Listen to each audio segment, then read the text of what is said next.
முடக்கத்தான் கீரை ரசம் செய்வது எப்படி என்பதை இப்போ நம்ம இந்த வீடியோவில் பார்ப்போம்.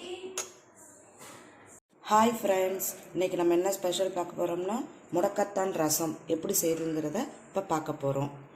இப்போ முடக்கத்தானுக்கு தாளிக்க வேண்டிய ரசத்துக்கு தாளிக்க வேண்டியது 4 சின்ன வெங்காயம் போட்டிருக்கேன், 4 பூண்டு, சீரகம்,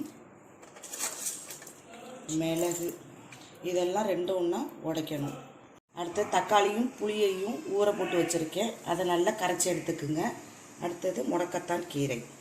புளியும் தக்காளி கரைச்சி வச்சுருக்கிறதுல கொஞ்சோண்டு மஞ்சள் சேர்த்துக்குங்க.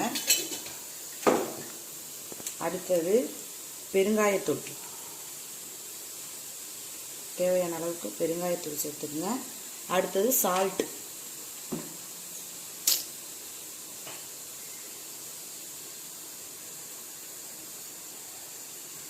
தேவையான அளவு சால்ட்டு, இது எல்லாத்தையும் மிக்ஸ் பண்ணி வச்சுருங்க. அப்புறம் எப்படி தாளிக்கிறதுங்கிறத பார்ப்போம். எண்ணெய் காஞ்சிருச்சு, அதில் கொஞ்சோண்டு வெந்தயம், கொஞ்சோண்டு கடுகு, இது நல்லா பொரிச்சு வரணும்.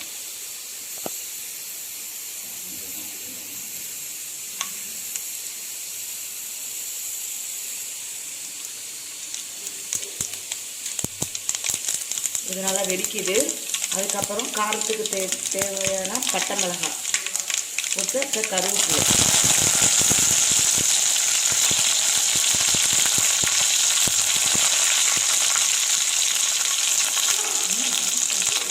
அடுத்தது நுணுக்கி வச்சுருந்த மிளகு, ஜீரகம், பூண்டு இதெல்லாம் நுணுக்கி வச்சோம்ல அதை சேர்த்துக்கோங்க. சேர்த்துட்டு நல்லா வதக்கணும்.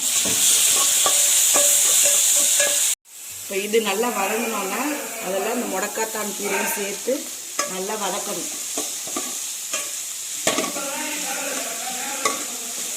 இந்த முடக்கத்தான் கீரை நல்லா வதங்கிருச்சு. இப்போ நம்ம கரைச்சி வச்சுருந்த தக்காளி புளி அதை அப்படியே அதில் ஊற்றுறாங்க.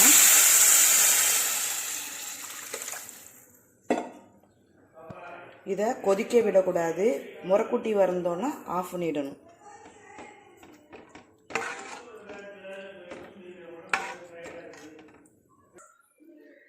இந்த மாதிரி கொஞ்சம் முறைக்கட்டி வந்தோன்னே இதை ஆஃப் பண்ணிடணும்.